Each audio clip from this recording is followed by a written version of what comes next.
Halos humiwalay raw ang kaluluwa ni Catherine nung may nakita siyang litrato sa Facebook. Larawan ng isang babae na parang mula pa noong panahon ng mga Kastila. Pero ang mas nagpatindig daw ng kanyang balahibo, di umano, kamukhang-kamukha niya ito. Pagkakawig po sa shape ng mata, tsaka sa mukha, tsaka sa bibig po.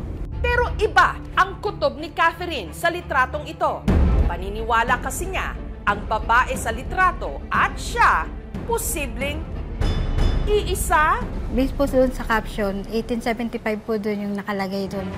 Hindi raw kaya ang babae nung panahon ng mga Kastila na reincarnate o nabuhay muli sa kanyang katawan? Yung kwento niya, doon nagkaroon ng connection sa akin.